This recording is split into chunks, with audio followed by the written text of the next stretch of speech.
I kind of took that niche and just ran with it because nobody else was doing it. Shit changes when it's you, and then all of a sudden you have a team. Right. You don't have the ability to lead this team and set things up the proper way, it's going to crumble. I'm not somebody that would be like, oh, if we have a slow month, like fuck payroll. Like I will always pay my staff because I've been on the other side, and it is not ethical, and that's just not the way I operate. To give them the attention they deserve, it would not be fair to them for me to keep them as a client. Right. Really let them know I would still be involved. A lot of coaches undercharge for the amount of heart and care that they put in because we're not like money people. Like no one taught us how to do business. What is up, my friend, and welcome to Season 4 of the Coach Catalyst Podcast. I'm excited that you're here. Thank you for listening. And this season is going to be epic.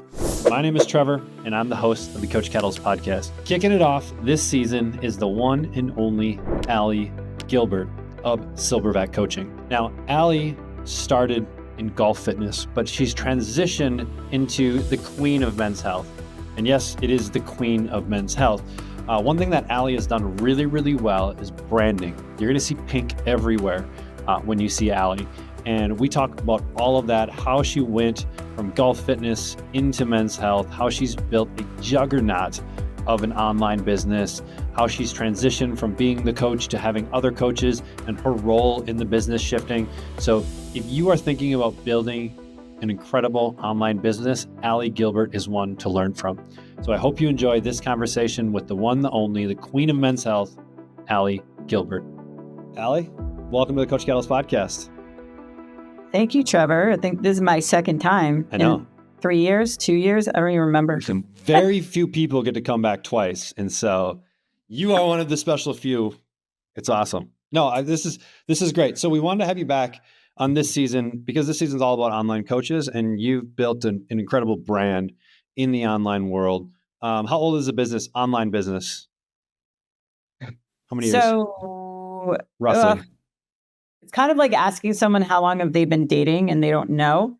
I personally went online in 2016, but I was still doing in person. And then I went fully online in 2020, like all of Earth.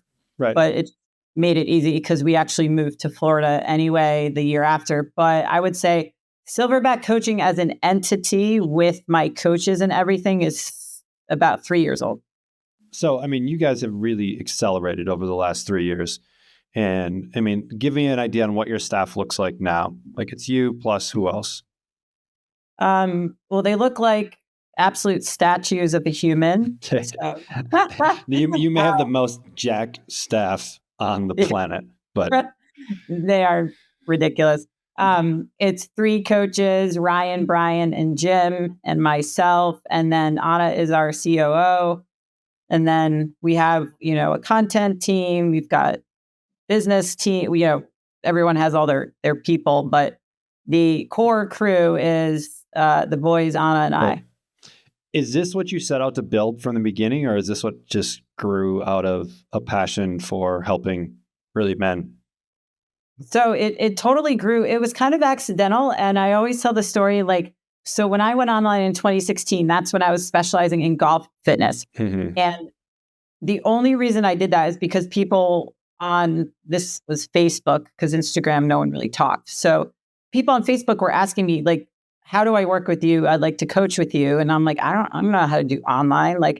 So I just kind of started, and it grew from there. So I always joke that I never really wanted to do online because 10 years ago, the online coach was perceived as the person that just laid on a beach in Bali and right. never trained people in person and didn't do shit all day. And so obviously it's a little different. In my opinion, online coaching is significantly tougher than in-person coaching. And a lot of the industry's best coaches are now online, where that was kind of flipped before, where a lot of the industry's best coaches, nobody knew us, but we were in our individual gyms and all doing our thing. And, you realize the only variable you can really control in person is that 1 hour workout. Right. So all 23 hours of the rest of the day, who knows what your client's doing. So it kind of just grew from there. And then I also did not want to have coaches. I want to say I was like the stubborn one. I didn't want to have coaches because the thought of having to train somebody to learn everything that I knew, or at least that's how I perceived it had to work, was so overwhelming that I was like paralyzed. And I didn't want to do it. So I resisted it. But then I kept getting asked, well, how are you going to scale your business, Ali? And I was like, yeah, that's a really good question. So luckily, I have an amazing team. The 3 guys that work for me, they also have a degree in the field like I do. They've been trainers forever. So they are like some of the most skilled in the industry. So together, we are quite the powerhouse of people to do what we do. And it kind of evolved from being golf fitness related to everyone was, going to me as the person that got guys jacked and shredded. So I was like, oh, okay, that's how we're perceived. Cool. And that's still kind of how we're perceived, but we do get all types of guys and we do have a few women. So we just market to guys, but it has grown into this entity where now my passion is to have it take over the world as a brand because of the mental health education that we provide through our Silverback Summit, which is attached to our coaching brand, because there is nothing out in the world that exists for guys from that educational perspective. All the medical organizations and even in the fitness ones, everything's women's health and training women over 40 and all this stuff, but there's nothing for the guys. So I kind of took that niche and just ran with it because nobody else was doing it. So a logical question, I think, whenever we're looking at like a market, right? Especially like an untapped market, like men's health, you could probably call it like an untapped market. Like, is it untapped because men don't care, right?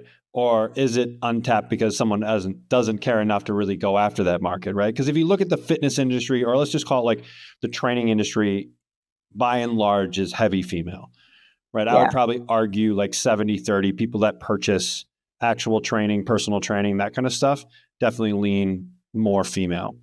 And so were you like, hey, just like, you had some success with golf, right? So in that, I would say golf is probably more of a male dominated sport, right? And they were interested in performance. So that was kind of the hook. Hey, I want to drive the ball further.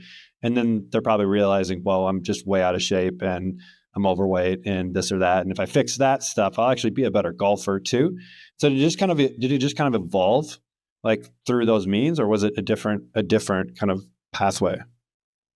Because I think people perceive guys as either they know what they're doing in the gym, they don't need help, and men in general tend to like to do things on their own. So they may not seek out the type of help that we handle. And what I mean by that is the discussions with the golfers was always about golf swing, driving the ball farther, blah, blah, blah. But then it start to transition into, well, I feel like shit.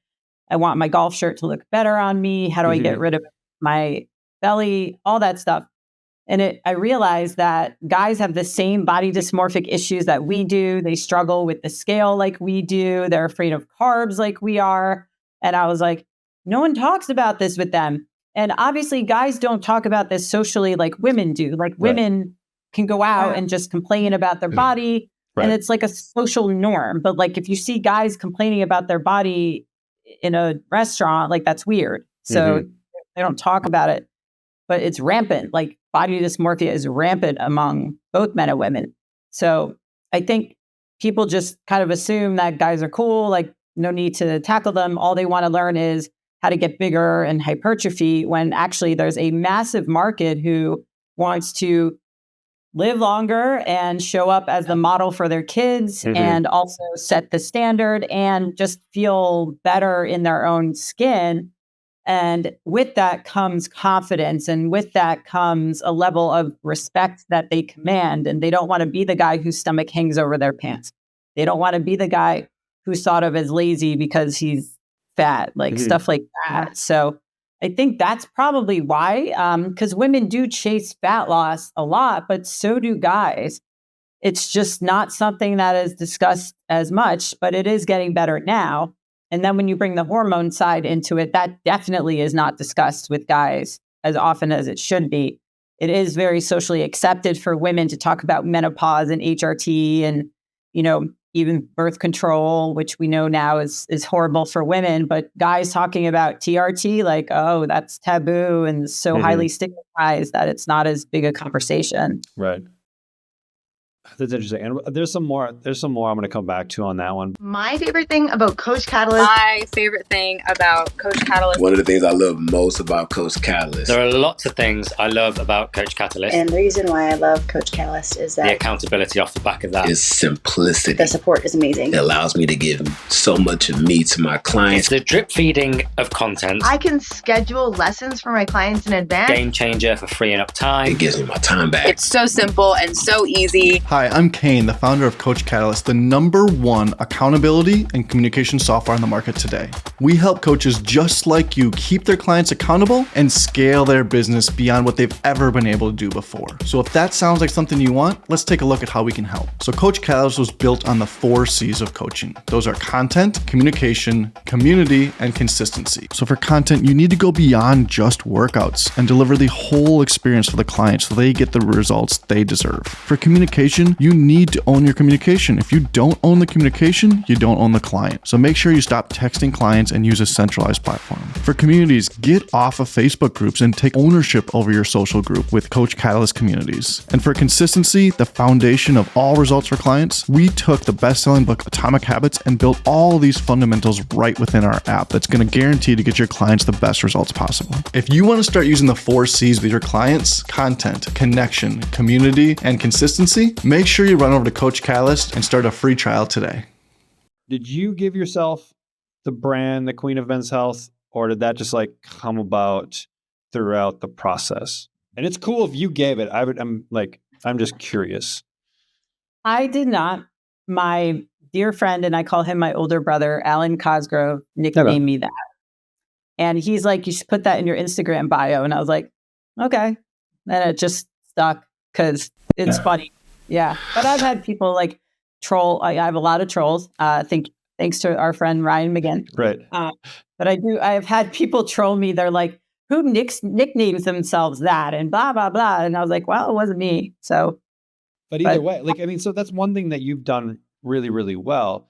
And I think it's something that when you're going in the online space, because you're playing in this really, really big pool now, right? You need people to be able to latch onto something, right? They either need to be attracted to you or repelled from you almost instantly. And so that's been something that you've been able to really grow. And so for you, has brand always been something that you're really conscious about, or did that kind of kick off the first domino of okay, cool, I can roll with this and go from there? Oh man, that's a good question. It was when I only started posting about testosterone and men's physiology back in 2010. That you obviously attract what people are interested in. Mm-hmm. And this is also highly polarizing that people don't see it. So it was kind of who's this chick talking about men's physiology and men's health and men stuff, but also a topic that is never discussed on social media. So at first I had a lot of doctors trolling me and hating on me because they were like, who are you to talk about this? Because on paper, I'm just some fitness professional who happens to know a lot of shit. Right. And then people started respecting me because they're like, oh, she actually has a degree in science and learned a lot of stuff and can actually speak accurately on a lot of the, not claims, but a lot of the things that she's talking about. So I do get asked, was it hard as a woman and all this stuff? And I honestly was oblivious to that. I have always been oblivious with events when people are like, oh, there's only 2 women. I just don't notice that. And because for me, it's you bring to the table what you bring to the table. Right. If there's a guy covering this topic, I'm sure he'd be invited too. But, I happen to be the only one who's covering this right now. And in the way that I do it, the way I is different.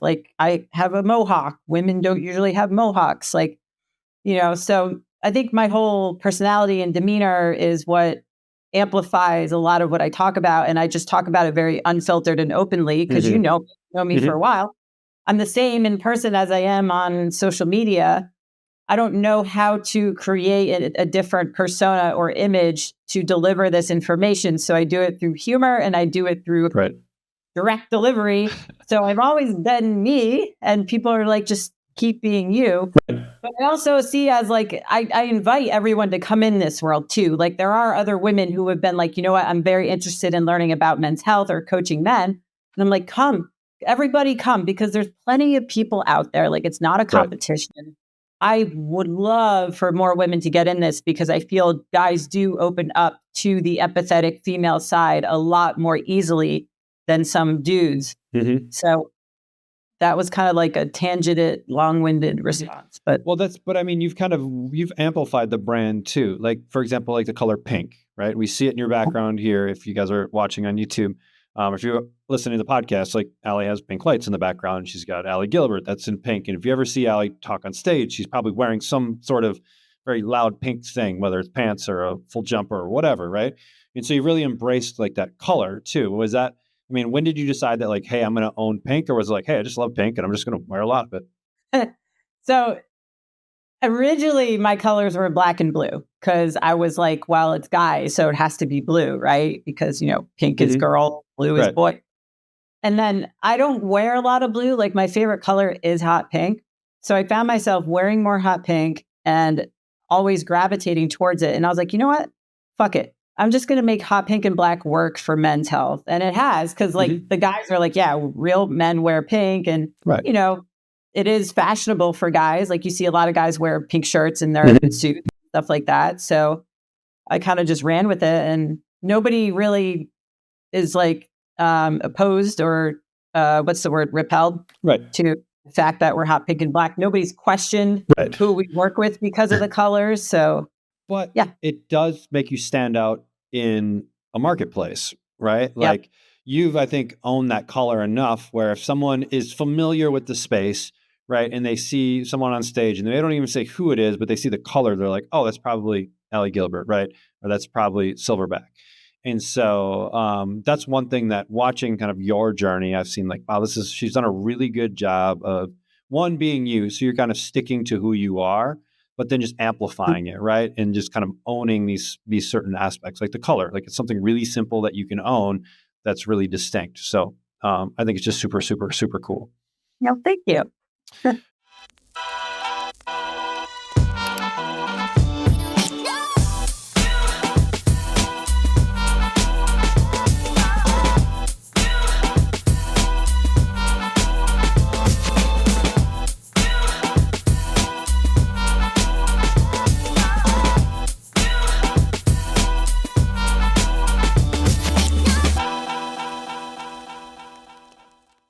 So if we're looking at like your journey, let's go back to like just getting started in the online world. Let's say you're kind of done with the in-person, because if you guys want to hear the full backstory, we did another episode with Ali. You can go back and we cover a lot of the offline golf stuff. But moving into the online world, when you were fully online, and this was kind of COVID era, right? So we're kind of forced into this. And so at that time, were you still kind of half golf, kind of half men's health, or was it more fully men's health at that point? I want to say it was like maybe 75 men's health stuff, 25 golf. To this day, I still have a couple golfers, and I'll get guys who find me on the Titleist website or something like that. And one of my coaches, Jim, is Titleist certified too. So it's definitely we can handle. Right. Because in the golf world, I was known as like the person that actually made people lift and not just do like mobility and stretching and all that stuff. Like, because I just couldn't stand that stuff. But also you actually do need to lift weights to become a mobile, stable, strong golfer. So that was part of it. But that's where things started ramping up because of the utilization of before and after pictures and just how I look and my personal transformation, all that stuff on social. People see that. So they associate what you look like and what your clients look like as what you handle. Right. The results that you get for people. Yeah. So for you, I mean, where were clients coming from in the early days? Was it just a lot of social awareness? Were you utilizing offline marketing? Was it referrals because you'd kind of built up a name in the offline world? Like, how are you getting those first clients in the online world? Can you remember? I want to say mostly social media, also referrals, and I think just continuously like putting out a lot of social media stuff. And also at the time, what platform was it? Was it Instagram or Facebook? It was mostly Facebook. And then I went more heavier on Instagram. I want to say like 2021. And are you finding like your market? Because you typically deal with, and correct me if I'm wrong, but like I call them higher level men, probably fairly well educated, business entrepreneur, like people that want to excel at a high level. Are you finding that they are on Instagram and they're like consuming content? Okay. They are. They may have a private account, no profile picture, very few interaction, but they're on there. And then they find me through YouTube podcasts, through just showing up in the, the Explore page. Yeah. And people, I guess, sending my page to people who want to learn more about men's health stuff. So I will say it's definitely more broad. Because where I grew up in Greenwich, Connecticut, I was swimming in like Wall Street. So that was like all I had, and all those guys played golf. And there was 9 golf clubs in the town. So it was very easy to find that type of individual. Right. But they're still there. Right. So, okay. So let's go back to as you started to grow. So you were a one-woman show for about how long? Did you get through all of COVID as one person, or when did you start hiring? I did. I got through COVID. I started hiring early 2022 or 3. Okay. So kind of at the end of, I love how like all of our knowledge now is around like, was this pre-COVID? Was this post-COVID? Was this during COVID? Like, I'm like, I can't remember. I think it was last year, actually. Yeah. So, I mean, you talked about, hey, I was going to do this myself, and maybe I don't necessarily want to hire right away. Like, did you just get to a point where people talked you into it? You're like, all right, cool, I'm going to go find someone? Or was it like just happenstance, the right person came into your life at the right time and made it happen? A little bit of both. So it was, I was at the point, I think I was training like 65 people, and I was just like, this is crazy. Insanity, right? Yeah. Where I think most people who do full-on one-on-one coaching, but there's a lot of communication and very high touch, cap out about 30, like 30, 32 is kind of the sweet spot. And I started working with Bedros in 2023 or late 2022, early 2023. And when I first met with him, he was like, you need to hire a coach. And I was like, I don't want to. He's like, well, if you want to make more money and actually expand your business, like you kind of have to, because you can't be in it in order to work on it. And that took a while for me to like comprehend. But as soon as I got home, Anna, our CEO, who was good friends with Ryan Fainley, who's like our head coach right now, she was like, let me ask Ryan if he wants to take on some people. And Ryan was like, oh yeah. Cause like Ryan and I knew each other, but we weren't friends. He knows my coach, Luke Lehman. And so he and I talked, and I was like, yeah, definitely, like this will work. Cause with the level of the coaches that we have, it wasn't a long training up process. Like it was basically a plug and play. And it's funny because reflecting back on it, I had no systems, no process, no SOPs, no KPIs. Like basically I was just like, oh, here's clients, bye. Because then that year I exploded and went off and did all these podcasts and traveled and like literally dumped a client load on people that had no structure whatsoever. I don't recommend doing that to anyone who's listening. Well, he's still with you. So like you didn't completely, send him to the wolves, but he maybe just didn't like you for a little while. I probably not, because, it was a high level of trust. And, it was slow in the first like couple months, because obviously you have to offload people you've been working with for a while, because it's the right thing to do. But, we all feel bad doing that. And so that was a slow like movement. So let's talk on that a little bit, because this will happen to coaches if they're trying to grow and bring on other coaches, because you have to grow to like a certain level in order for you to hand off clients, or else you're just like, now I'm making a whole lot less money or my revenue is way down just to bring on another coach and then have to go get a bunch more clients. And so let's talk about that transition of like transitioning some clients away. Was there anything that you put in place to help make that maybe a little bit easier? Because they signed up to work with Ali. They didn't sign up to work with Ryan. I'm trying to think. I think I remember one of the first guys. I was like, basically, hey, listen, they saw my growth on social. Okay. And by seeing that, they saw that I was speaking in more places and that I was doing more podcasts and all that. So I kind of framed it as to give them the attention they deserve. It would not be fair to them for me to keep them as a client. Right. And also really, really let them know I would still be involved, which was huge because they didn't really want me just like completely blind to anything that was going on. Mm-hmm. So with the Coach Catalyst app, that group chat was like clutch because that allowed me to still be involved. So that made them feel better that I was overseeing everything going on and all that.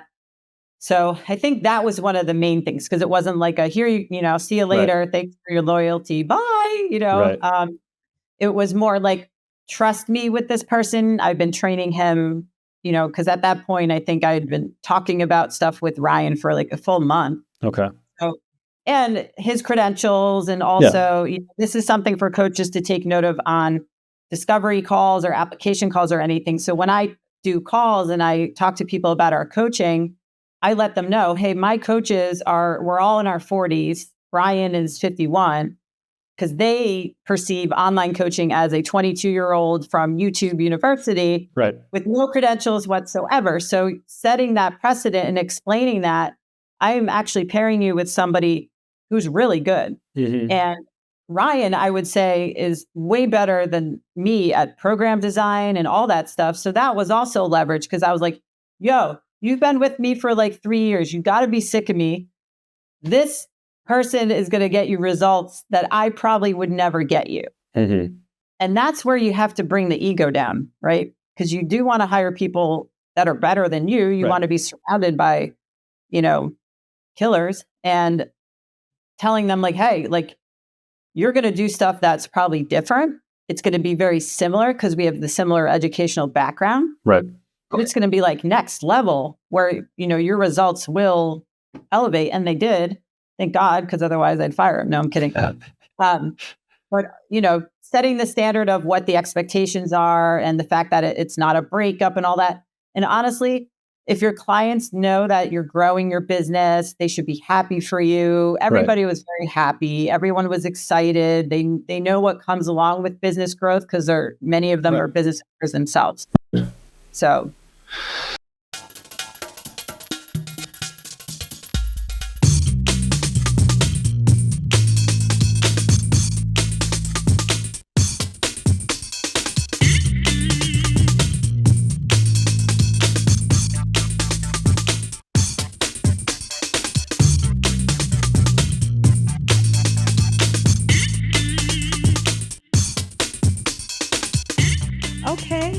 Now this is what I've been asking for.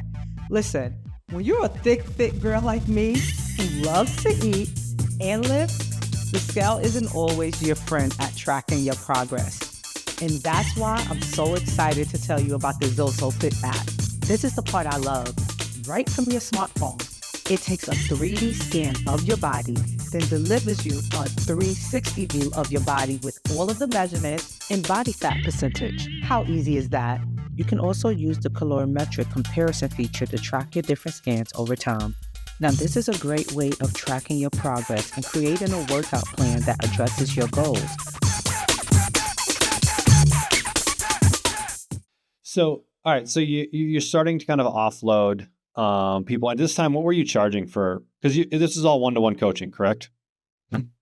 Yes. What were your rates at that time? Do you know? $800 a month. Okay. And how far off of that are you now? Not that much, right? No, not that much. We have structured it different where we don't do monthly anymore. We do 6 months at a time. And do you like paid in full 6 months? So yeah, paid in full 6 months. 7,000 for 6 months, and then Okay. 5 So like, the next. what is that? 1,200 a month? Roughly, yeah. So I mean, you are definitely at like the higher end, right? And has that always been a conscious decision where like, I know you did a lot of work in the offline world, right? And so I know in our last episode, we kind of talked about how you structured your pricing, and it was kind of similar to like working with someone one-on-one in person, like what Yep. that looks like. And that's kind of how you started around this like 800 mark. Is that correct? Mhm. Yep. And And so, then if people want me personally, it's 25,000 for 6 months. okay. Right. So, I mean, exactly. That's how you've kind of positioned it, right? So you've kind of evolved too. Like you were the coach, right? You were doing all the coaching, and now we're starting to offload some, and then we'll just kind of shorten it up. But you've added other coaches, and now kind of pushing clients towards other coaches, right? And so one thing that a lot of coaches do when they start growing or scaling is they typically go do stuff they don't want to do because it's the necessary stuff in order to grow the business. You have definitely moved more towards brand, towards awareness, towards driving top of funnel, all of that kind of stuff, right? Versus coaching every client. And so do you feel like that's a position you excel at, or is that something you've just had to like take on because it was necessary in order for the business to grow? Oh, I did not excel at first. So I have, if you've read the book Traction, have you read it? Mm-hmm. Gino Wickman? Yep. So the whole visionary integrator type of thing.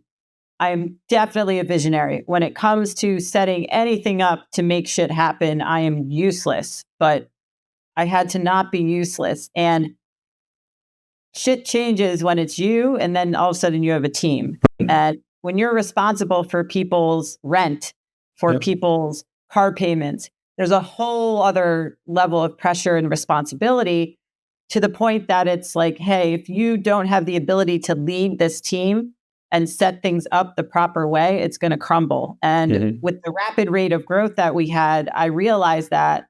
And I have great mentors to also push me toward the direction to like, hey, wake up, you need to learn this stuff. So I would say the last 2 years, I've strictly read,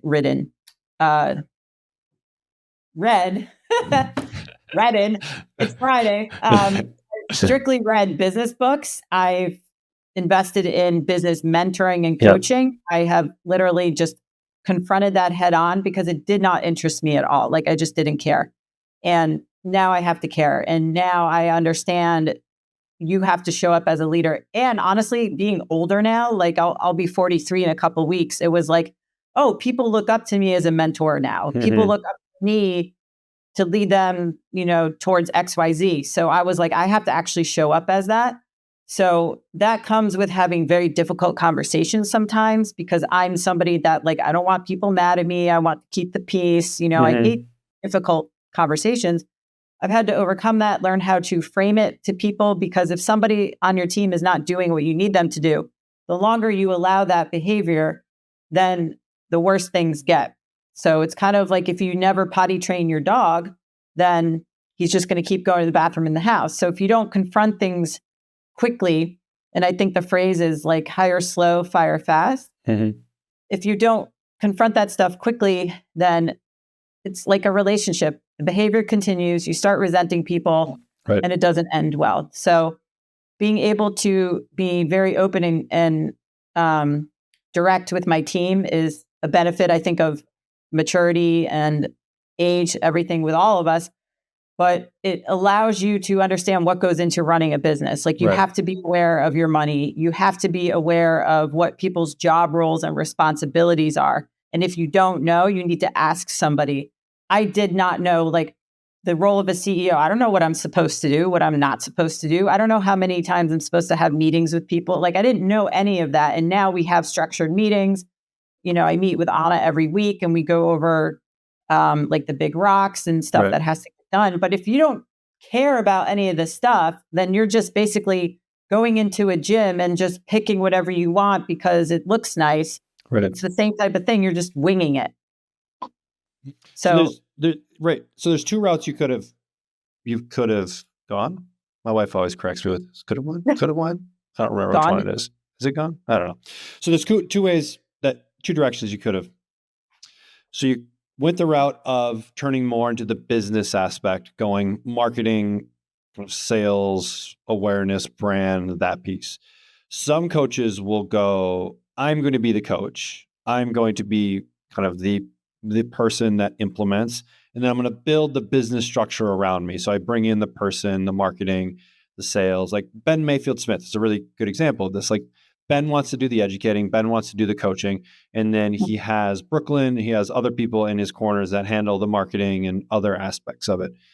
And so for you, was that a conscious decision of, hey, I'm going to go this way? Or was it just kind of like the nature of how the business was growing and bringing on coaches that, hey, this role needs to be filled and I'm going to go fill it because this is your baby?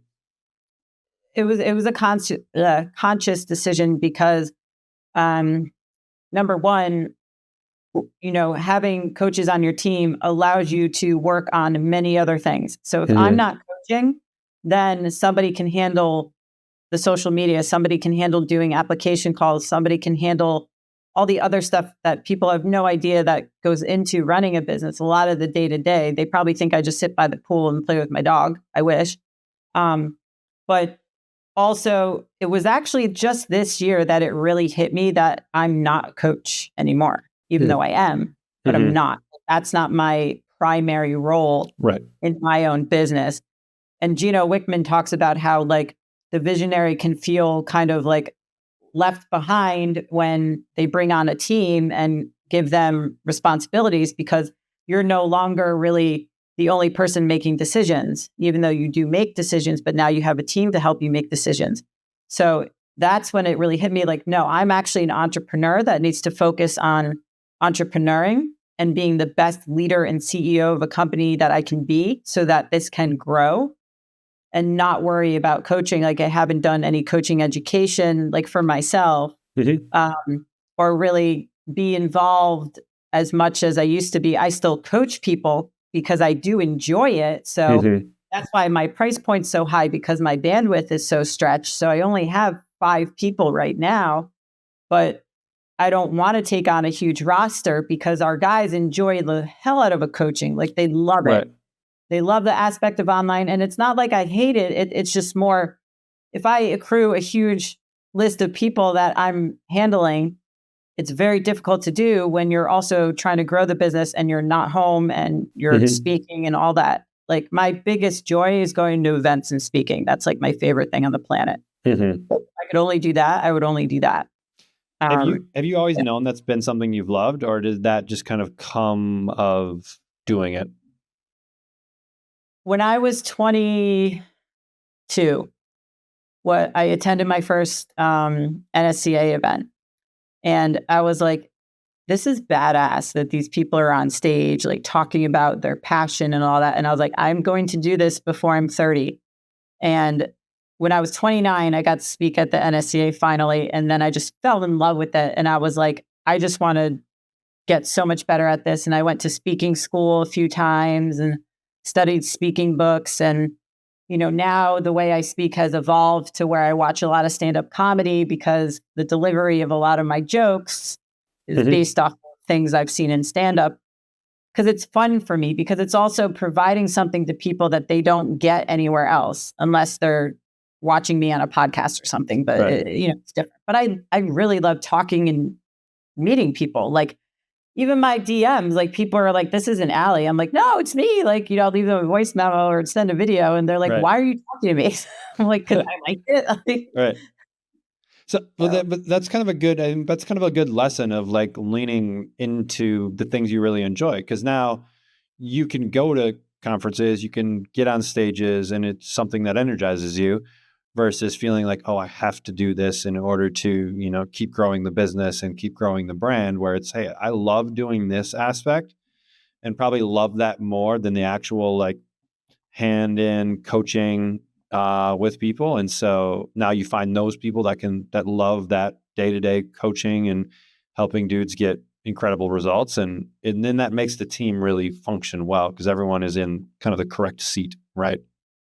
Exactly. Yeah. Which can be a little bit blurry if you're not sure what direction you're going or what that even means. I can tell you like 3 people gave me the book traction before I actually read it. Like I was like, I don't need to read this. I don't have a team. Like, what's a point?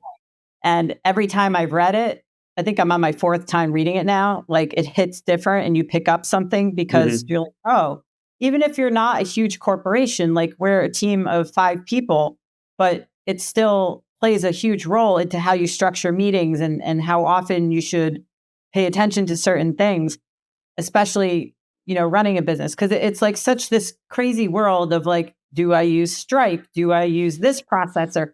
Do I need go high level? Do I need a website? Do I need a content team? Do I need an editor? Like literally on the training floor in 2005, never in my right mind would I think I would need a full-time content team. But here we are in 2024. I love it. As a coach that runs challenges, I needed my life back. I had stuff all over the place. A Facebook group for community interaction, Google Sheets for check-ins and measurements, and was drowning in email communication. As my challenges grew past just a handful of people, I started to notice clients were falling through the cracks. I began researching virtual assistants because I just couldn't manage it all. And truthfully, the client experience was going down the drain. Luckily, a friend recommended Coach Catalyst and just told me to trust her. I'm sure glad I did. Now I can run my challenges with 2 or 200 clients with just a few clicks. The lessons get delivered on the right days, the accountability happens automatically, and most importantly, the communication is all in one spot. I even created 2 new challenges from the Coach Catalyst library. Best part, didn't have to change a thing. I used to spend 15 minutes just trying to log into all the apps I needed. Now I log in and my dashboard tells me who needs a shout out and who needs a kick in the butt in about 15 seconds. I feel like a huge weight is lifted off of my shoulders. I can finally spend my time coaching again instead of worrying about all the admin work. Do your brain a favor and get Coach Catalyst. So if you were going back and you were maybe mentoring a new coach that wanted to follow a similar path to you, in that they want to build a team and they want to grow a brand and they want to kind of build something bigger than themselves, and they're coaching people right now, so they're very skilled in the art of coaching. How would you kind of advise them on what are the kind of the first steps to take in order to start moving down that path? So obviously it involves like, where do they want to go? And I think it's important to ask people like, how much money do you need to make? And not out of not because it's like, how much do you want to go frivolously spend or buy material things, but how much do you need to live and be happy to do what you want to do? And I remember one of my mentors had me do this exercise where you just write out, I think it was Alan, where you write out your perfect day. So what would your ideal day look like? Like you wake up, do you go to the gym? Do you come home and do emails? And then you do like jujitsu, whatever that day is. Money aside, what does that look like? And then from there, you kind of work backwards to work towards that. So, all right, how much money does it take to live the lifestyle that you want while doing what you enjoy? And then what does that involve? And then you can kind of work back and realize, okay, that will involve hiring other coaches, because if you are the only one doing it, there's only so many clients you can take and a price point that you can hit before you're capped, and then you're limited. Do you want to do digital products? Do you want to write? Do you want to speak? I think speaking is a very important skill because it does transfer over to podcasting, Instagram stories, Instagram videos. If you want to be the face of your brand. If you don't, the person who has to have speaking skills. And charging what you're worth. And I know we touched on this earlier, but a lot of coaches undercharge for the amount of heart and care that they put in, because we're not like money people. Like no one taught us how to do business. Trainers historically have been scared to ask for money. And back in the days where people sold like, a 20-pack and the rate went down like $200, when that package is up, it was like terrifying to ask people to do it again. But I just kept increasing my price because the area I was in, people would value it at a higher price point. Like if I charged $100 a session, which is still a good amount of money anywhere in the US, But if I charged 100, they would be like, oh, she's so cheap, she must not be good. When I left in-person training, I was 500 an hour, which is ridiculous for a lot of places. But these Wall Street guys are like, my trainer's 500 an hour. That's what they valued. So finding the happy medium of what you feel your time is worth, but also not being afraid to charge for it, as long as you have a product that can deliver. So if you don't have social proof and if you don't have the results, then it's kind of hard to charge that much. But let me get back to your original question. So it would be asking people like, who do you want to be? Mm-hmm. How do you want to live? And then kind of go from there. Because for me, it was like all I wanted to do was make enough money to be able to travel and enjoy myself with my husband and like not stress if I had to buy something on Amazon or, buy my dream car, which some people in my world, they would be gifted that at 16. But I didn't want to be that. I never wanted to be that because I think growing up in Greenwich and being surrounded by entitlement or a lot of entitlement, I wanted to not be that. And the feeling of earning stuff is a lot more gratifying than it is just being giving it. So this is like so tangent, but you really have to sit down with somebody and find out like, what drives them and what their passion is. Because if they're going to be doing stuff they don't enjoy, it's not going to last long, no matter what it is. Right. You're not going to have the longevity. But I think, this is a common theme in a lot of people that I've been interviewing for this season is kind of almost starting with the end in mind a little bit, because it's a business. And one cool thing about business is you have the ability to create your own rules. And so you can go for as big as you want, as small as you want, to work as much as you want, as little as you want. But most people default to like more is better. But that's not always the case. Right. And so, just like it's thinking about the end, what does the end look like, or what does ideal look like? And then starting to craft a plan to hit ideal, not just hit more revenue, more this, more coaches, more staff, more scale. Cause like there are points in a business where more is not more profitable. Like many times when you're bringing on staff and you're scaling, you're actually less profitable because you're having to pay out all this stuff, right? So you, at the end of the day, get less because you're building something bigger with probably the hope or aspiration that you will get more in the future. So you're kind of delaying it to an extent, but that does add more risk to it because now we have, $50,000, $100,000 a month that we have to cover and just overhead and expenses versus just paying my car payment and my home mortgage and all of that kind of stuff, right? And so, was this an exercise you did early on, or was this just kind of something that evolved as you grew? It was more like when I was alone coaching online, like when we moved to Florida, like I was good. Like the money I was making was great. I was so bored and I was so unfulfilled because I was like, this could be so much bigger. Okay. This could be a lot more than it is. And I can't get there alone. And I want to be a part of something bigger than myself, a term that you use, my husband uses. And I was like, I don't know how to do that, but I need to hire somebody to show me how to do that because yes, like, you can be comfortable and, happy. And it's like, I think I was going on like 3 walks a day for an hour. Like I was so bored, but I was just like consuming tons of content and like, what do I do with my life to where I was like, I could actually make Silverback a internationally known brand, which it is now. For like our summit, we've got people that fly in from all over the world. And it could really be something. But in order to grow, in order to get anywhere, no one does it alone. You have to ask people that have done stuff at the level that you want to be at. And I think that was where the conscious decision of like, something's got to give and I need to be able to do this to grow. Because like you said, when you do bring on a team, there is a lot of risk. Profit is like, what's profit? Mm-hmm. And then all of a sudden, what goes into it, like you have the email, you have Zoom costs, you've got, additional Zoom seat costs, everything costs money. Right. And payroll will fuck you. So then it's like, well, shit, now you have to make more money in order to handle the expenses you have.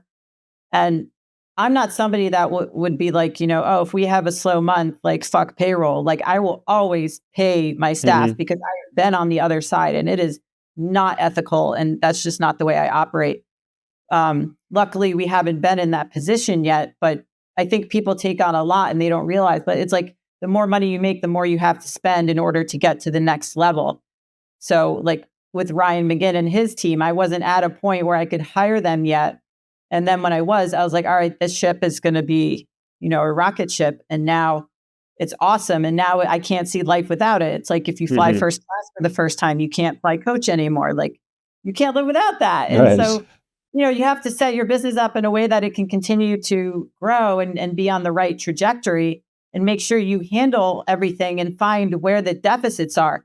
So like for us, we had no deficit in our coaching. Like our coaching is solid. Like, we have like, yes, we're expensive, but I think also what goes into that is the cost of your coach, the cost of all the apps and everything else, blood work. Like we include do you include, because I know you do a lot of extra stuff like blood work. Do you just include that in there? Just like, hey, we cover it. And it's not like, hey, we'll give it to you at cost, but it's just part of them working with you. And that's probably why a 6 months up front kind of gives you a little bit more of that bandwidth to just make it easy for these guys. Yeah. Yeah. Because for us, like we have a lot of guys that piecemeal health, right? They have their GP or some doctor or some clinic that they're doing TRT.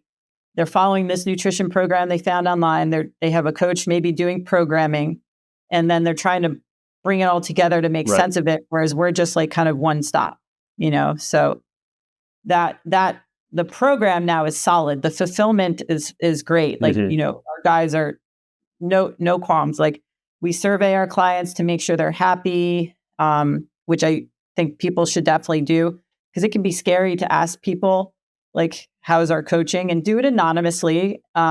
Because as coaches, we always feel like we can give more, deliver more. Like, I mean, shit, we do everything short of going to someone's house. Like, I honestly don't know what else we can do, but I still have that feeling of like, we could do more. So we have that side. And then it was like, okay, well, what do we suck at? Well, Ali sucks at sales. So Ali needs to study sales. So I did a lot of sales training so that I can understand how to actually sell coaching without having to hire multiple salespeople. Because I didn't know how to train somebody for a product that I didn't even understand how to sell myself. It was just more like people would inquire and then, hey, we'd bring you on. And, it actually changes when you have to get to a next income level or something. Like you actually have to talk to more people, which I don't mind doing anyway. So I enjoy talking to applicants. Like it's a full-on consult basically where I'm finding everything out about them. And it also helps me to understand what men truly struggle with, which helps me with my content, which helps me with, understanding pain points of people. So sales can be a very dirty, scary word in the personal training world, but you're kind of thrown into that by how you look, how you present yourself, how you treat the client. And so we wanted to really have that reflect in our brand. So I had to do sales training. I never wanted to. I didn't like any of that. But then as soon as I actually trained how to do it, then it's really fun. Right. I mean, ultimately sales is helping the person make a decision, right? And if this is the right decision and we understand it's the right decision for them and they just don't quite get it yet, right? It's helping them understand that, hey, this is in your best interest. Like I'm acting in your best interest by you signing up for this, or you're going to go back to the life that you just told me you hated with X, Y, and Z. And so me not convincing you to sign up is actually doing you more harm than it is good.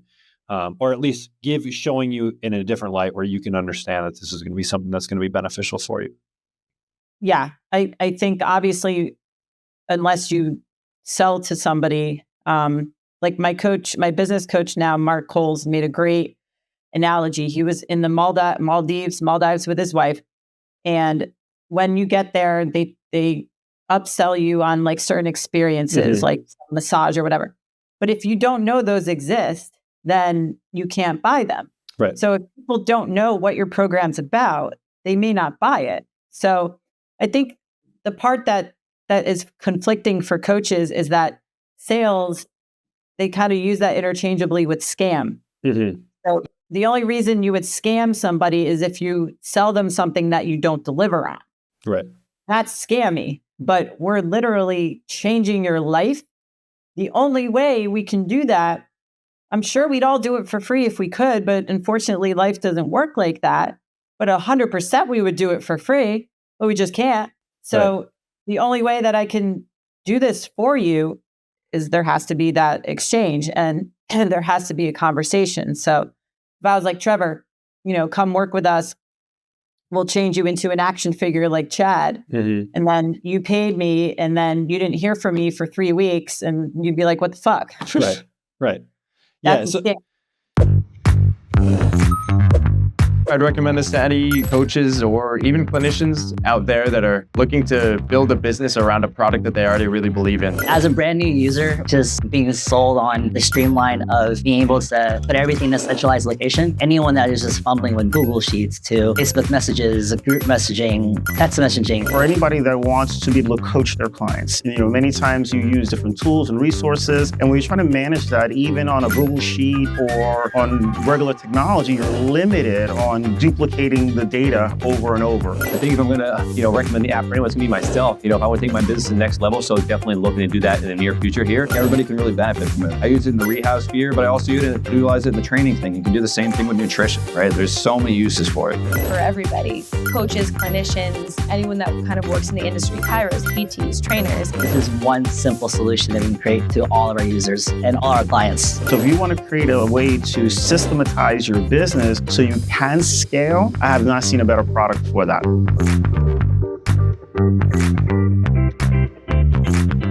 So for you guys did it, you've dialed in the product first, right? That was like number one. Fulfillment. What is fulfillment? What does product look like? Where some people will maybe be too quick to try and throw some gas on the fire and try and bring people in. And that's how we get a bad rap for sales, because we're not actually able to deliver on what we're promising because maybe we just have too many people and we don't have the infrastructure in place to be able to do that. And so for you, have you pretty much taken on the sales role? Have you outsourced that at all to anyone else on the team, or do you do all of that right now? Yep. I brought on one guy, I think a month ago, and I still do the calls as well. And honestly, because I am gone so much that we would not make money unless I'm home.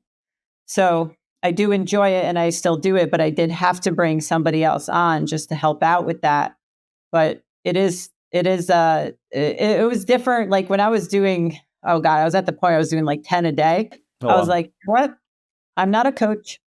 I am a salesperson. And I was like, now I might need a walking pad for my desk. Like I spent so much time on Zoom.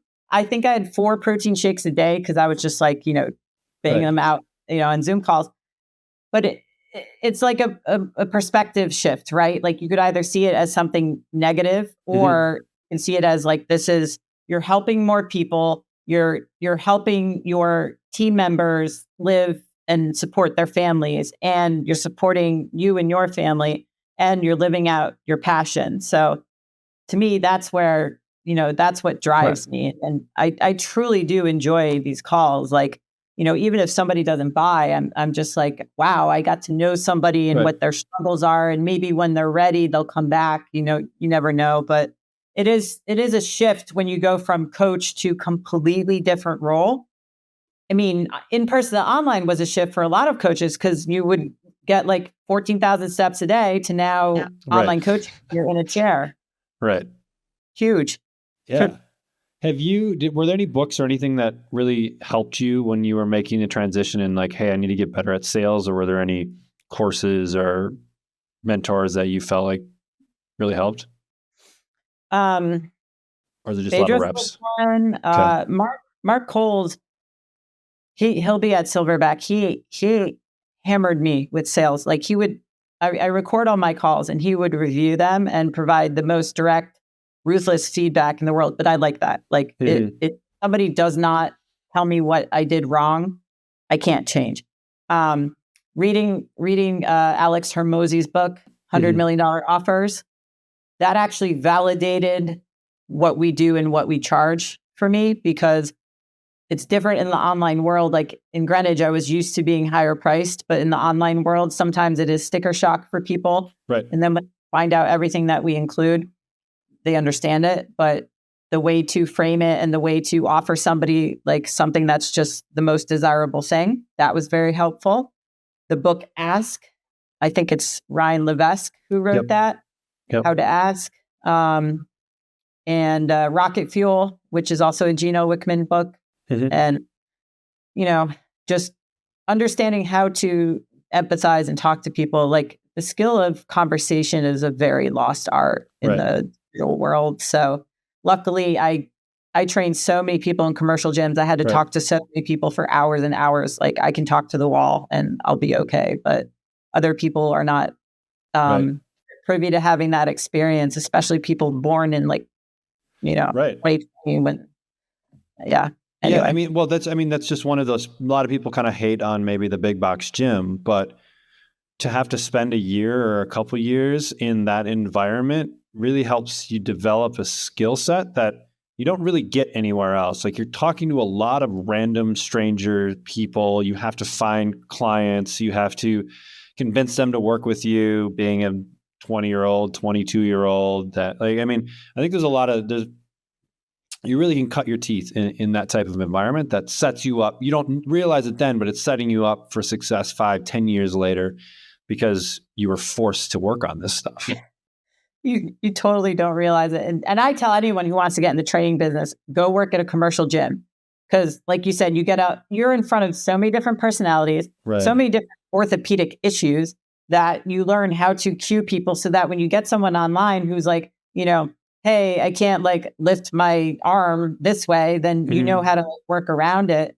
And then you're pretty much held to a certain level of retention at most gyms.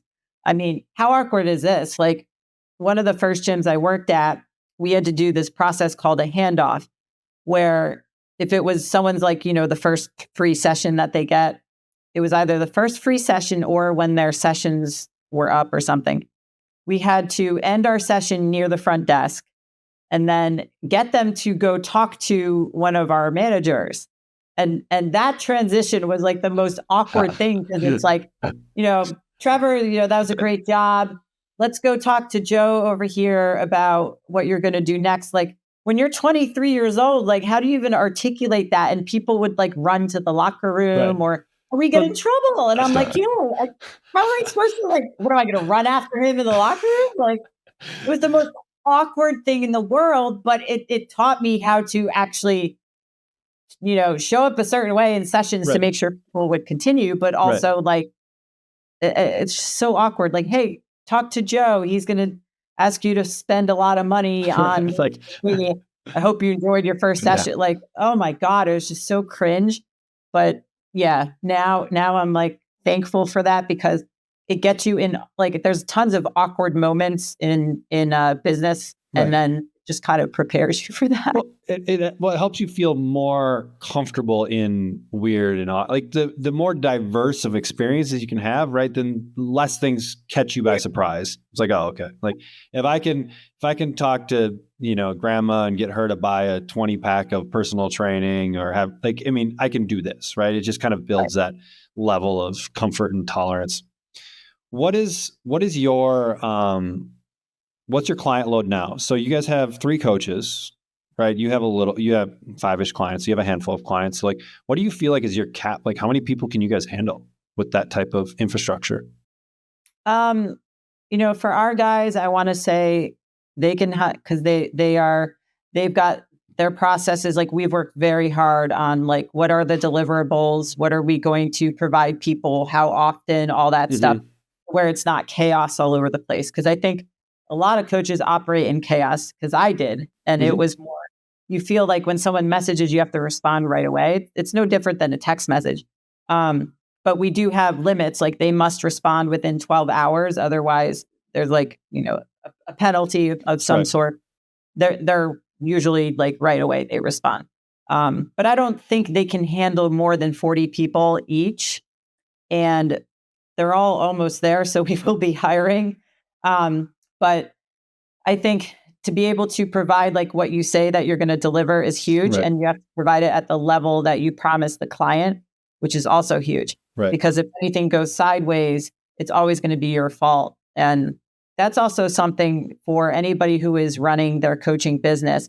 Like I told one of my team members today, something it wasn't bad, but like something was miscommunicated.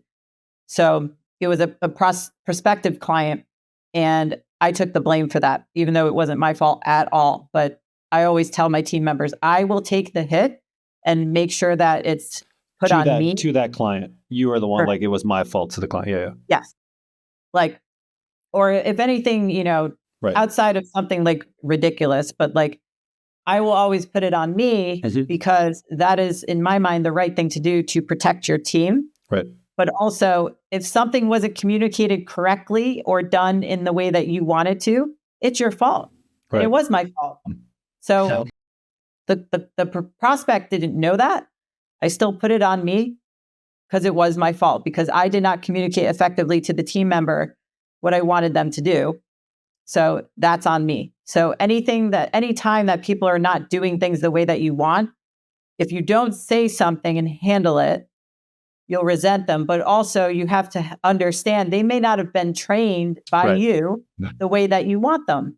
So the mistakes I made was assuming people can come step into a role that maybe they've never had in their life, but automatically read my mind and know exactly what to do. Who the fuck thinks that, So I learned that the hard way. And it's not comfortable when you have to fire people, which I'm grateful I haven't had to do that in a while, but you'll come across that because, sometimes it's like dating. It's just not the right not a good fit. Right. Yeah. Yeah. So, I like that.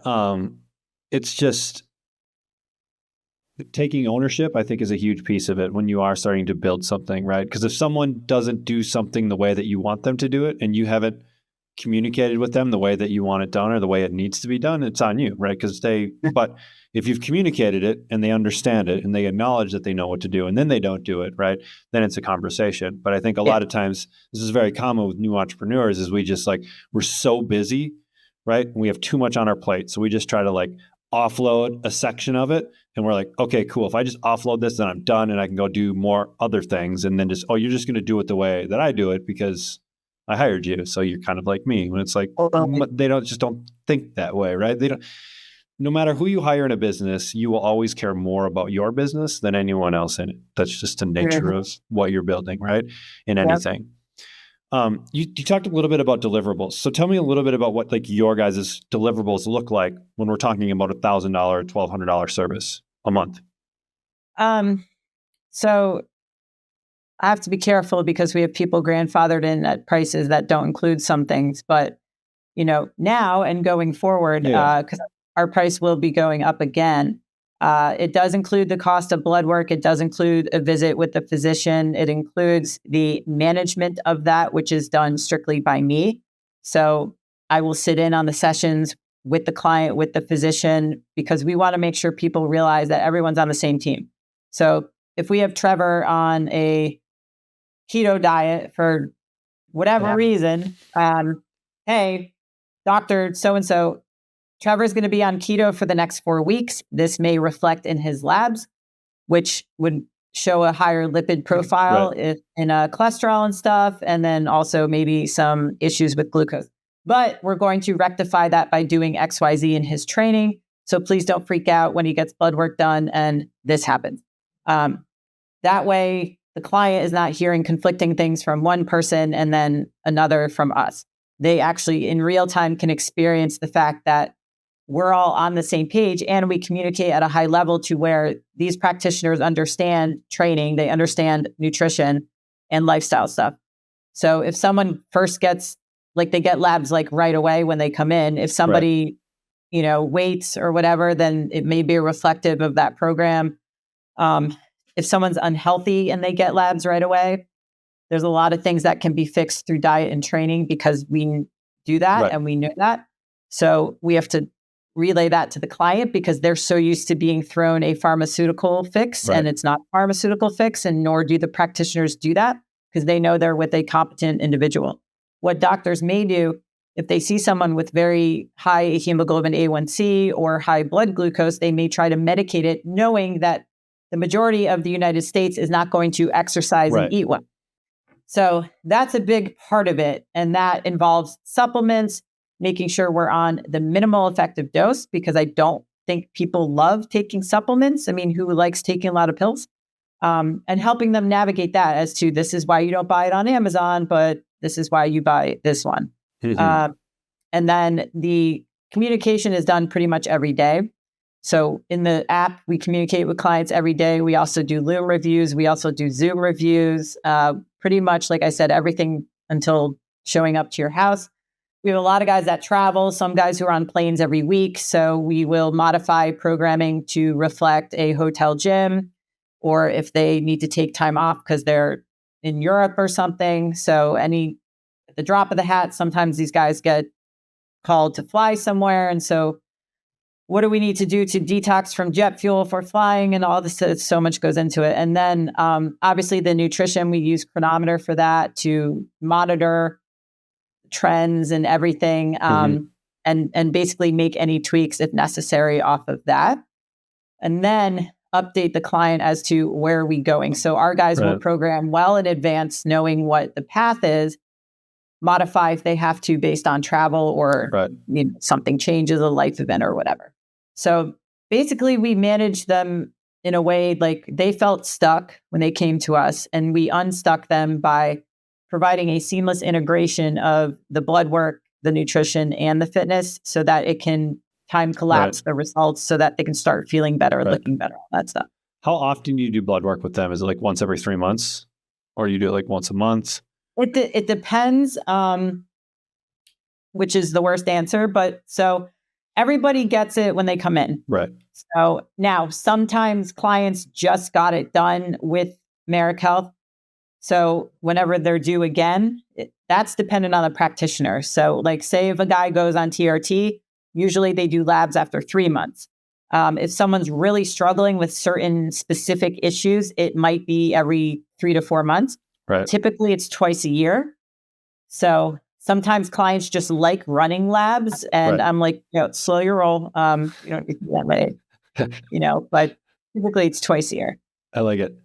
The Super Coach Summit by Coach Catalyst is. The Super Coach Summit by Coach Catalyst is. The Super Coach Summit by Coach Catalyst is. The Super Coach Summit by Coach Catalyst is room for opportunity. It's badass. It's fucking awesome. Over-delivered. They talked about it, and they definitely did it. It is amazing. It's just been invigorating. Is exemplary. It's phenomenal, and just a great time with great people. And you feel like in Ohana, you feel like a family. It's unreal. Is awesome. What will help separate the 1% from the 99%. Is a really well thought out event, well conceived, well planned, and well executed. It's such an amazing event to be at in order to grow your business and network with other professionals. It is top tier. It's one of the best I've been to in the business. It's been unbelievable, and I'm just excited to finish out the day here and keep making connections. It's an event that you will be very happy that you have attended, because next year is going to be even better than this one. Is freaking badass. If you're not here, you're missing out. See you next year.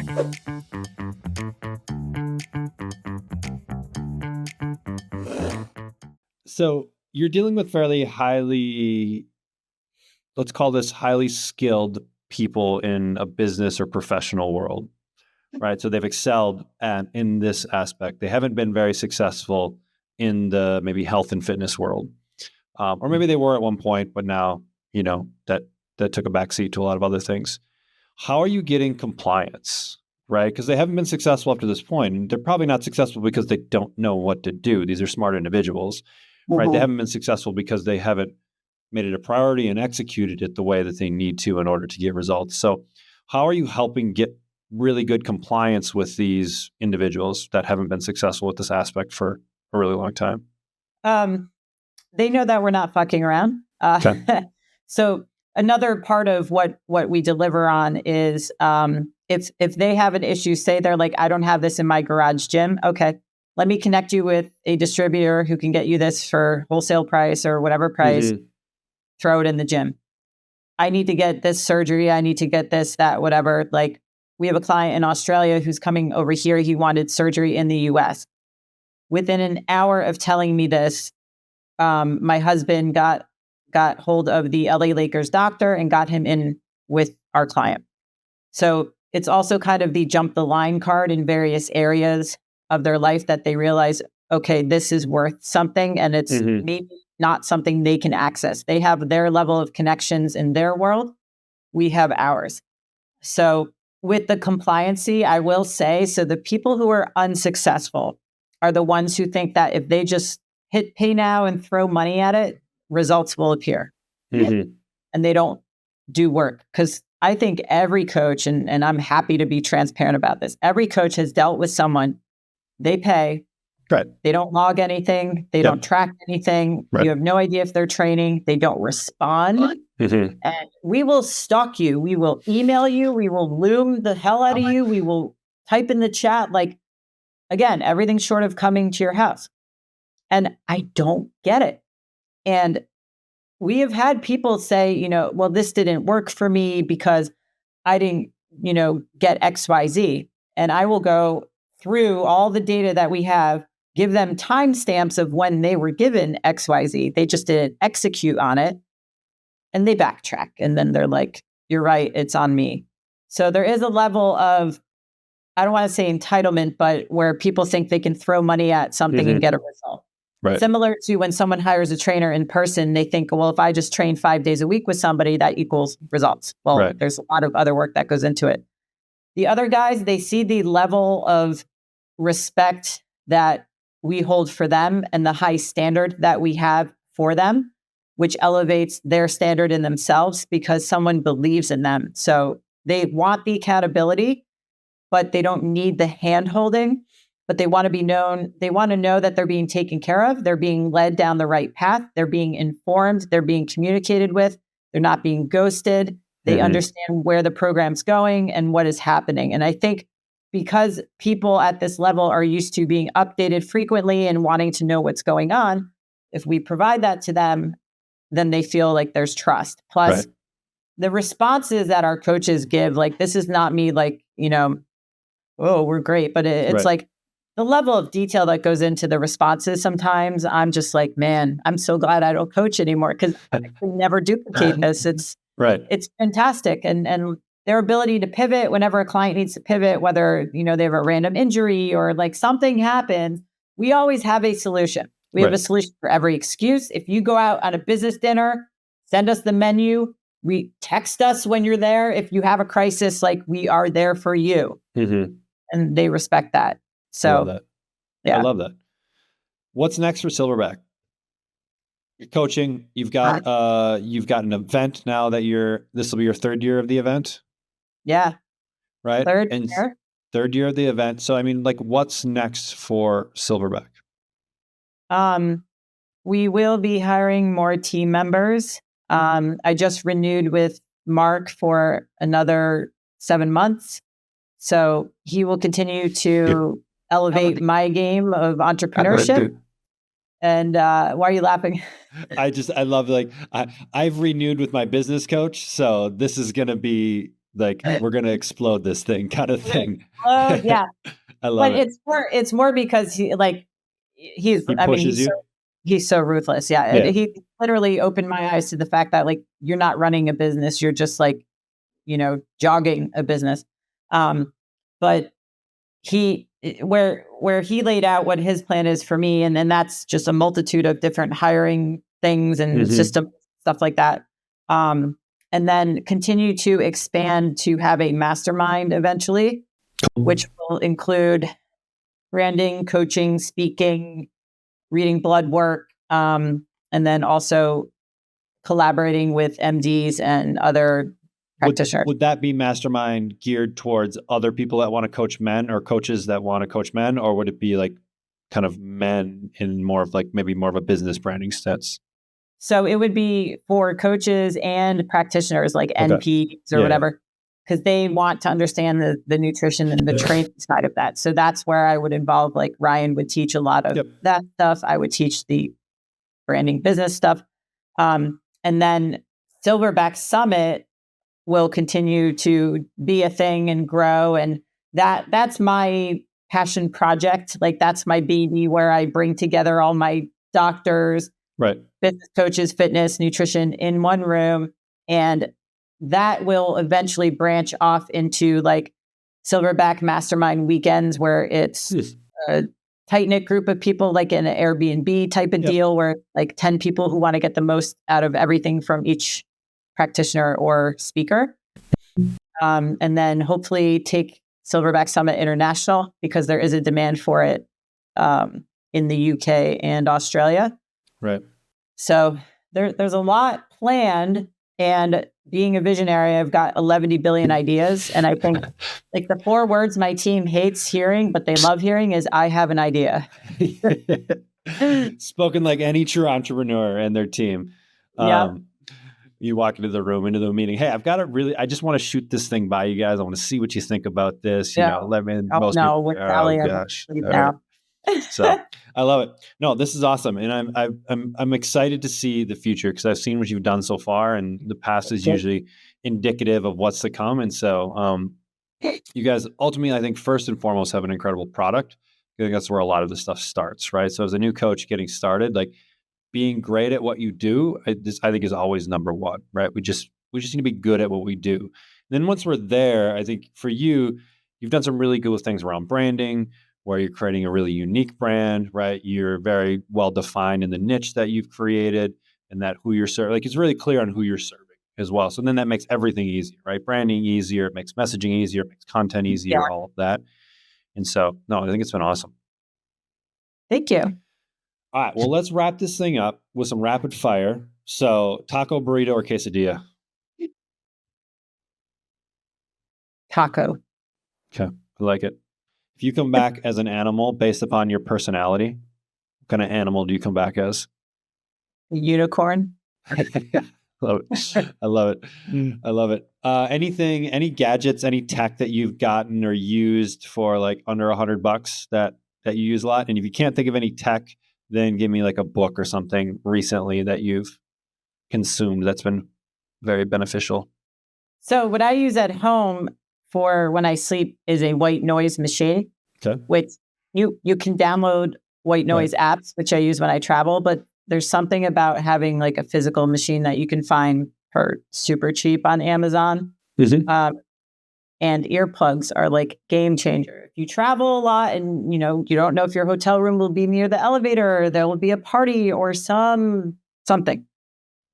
Are there any earplugs that you really like? Or just like those like basic construction ones that you just jam in there? Yeah, they're the squishy ones. I forget the name of them. And they make one that are like women's that are hot pink. So the smaller ears. On brand even when she sleeps. I know. It's just so ridiculous.